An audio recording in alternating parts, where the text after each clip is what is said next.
किससे मांगे मदद। प्रेरणा कथा। बहुत समय पहले की बात है।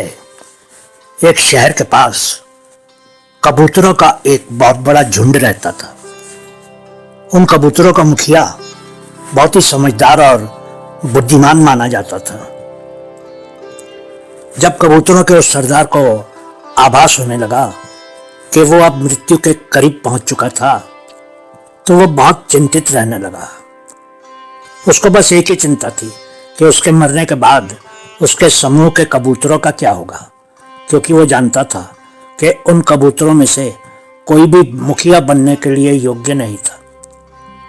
आखिर उसने एक दिन सभी कबूतरों को एक जगह पर इकट्ठा किया और उनको समझाते हुए बोला, अगर तुम सब लोग एक दूसरे के नजदीक रहोगे तो तुम लोगों को किसी नेता या मुखिया की जरूरत नहीं होगी, लेकिन अगर तुमको जरूरत हो ही गई तो तुमको अपना सरदार अपने ही समुदायों में से चुनना पड़ेगा।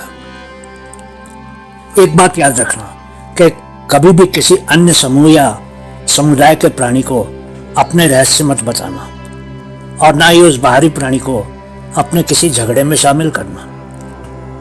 उसकी बात को समझकर उसके समूह के सभी कबूतरों ने सर हिलाकर सहमति प्रकट कर दी। कुछ दिनों के बाद ही कबूतरों के मुखिया की मृत्यु हो गई। अभी उसकी मौत को 2 हफ्ते ही हुए थे कि कबूतरों ने मुखिया चुने जाने के लिए आपस में झगड़े करने शुरू कर दिए।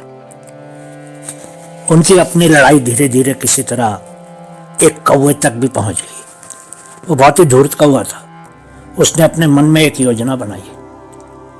उस कौवे ने कबूतरों में मतभेद और भी बढ़ा दिए और अपनी बातों से उनको 2 समूहों में बांट दिया। कौवे ने सबको कहा, अगर तुम लोग मुझे अपना मुखिया बना लो तो तुम्हारे ये झगड़े खत्म हो जाएंगे और फिर सब मिलकर खुशी खुशी रहेंगे। कबूतरों के दोनों समूह कौवे की बात से सहमत हो गए। कुछ बूढ़े कबूतरों ने अन्य कबूतरों को याद दिलाना चाहा कि मरने से पहले उनके मुखिया कबूतर ने क्या कहा था, लेकिन उन बूढ़े कबूतरों को अन्य कबूतरों ने धमकाकर चुप करवा दिया। कुछ दिनों में ही उन कबूतरों का नेता कौवा बन गया। उसने कुछ तगड़े कबूतरों को अपने नजदीक कर लिया और उनके साथ मिलकर अपनी मनमानी करने लगा। उन नजदीकी कबूतरों को कौवे ने अलग अलग विभाग दे दिए और कबूतरों पर पूरी तरह से शासन करने लगा। उसने समय के साथ साथ कबूतरों पर अत्याचार करने भी शुरू कर दिए। उसके साथ ही कौवे भी आ गए थे और मुखिया कौवे का साथ देने लगे और कबूतरों पर अपनी मनमानी करने लगे। कबूतर अब पूरी तरह से कौवों के गुलाम बन चुके थे। उनको कुछ समझ ही नहीं आ रहा था कि उन कबूतरों से उनकी जान कैसे छूटेगी। हार कर सभी कबूतर मिलकर पड़ोसी राज के राजा बाज के पास गए और उससे कौवों से छुटकारा पाने के लिए मदद मांगी। बाजों के राजा ने उन कबूतरों को आश्वासन दिया कि वो उनकी पूरी मदद करेगा। सभी कबूतर आश्वस्त होकर वापस चले गए। कुछ महीनों के बाद सब कुछ फिर से बदल गया और इलाके से सभी कौवे गायब हो गए, लेकिन अब कबूतरों पर बाज राज करने लगे थे।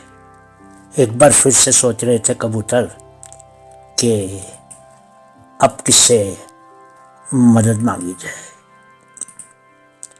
दोस्तों, घर की बात अगर घर में ही सुलझा ली जाए तो बहुत अच्छा होता है, लेकिन अगर घरेलू मामले में किसी बाहर के व्यक्ति को शामिल कर लिया जाए तो वो लाभ उठा लेता है। जब बाहर वाला हमारे रहस्यों को और झगड़ों के कारण जान लेता है तो वो नाजायज फायदा उठाने लगता है और मदद की उम्मीद में लोग और भी बुरी हालत में पहुंच जाते हैं। धन्यवाद।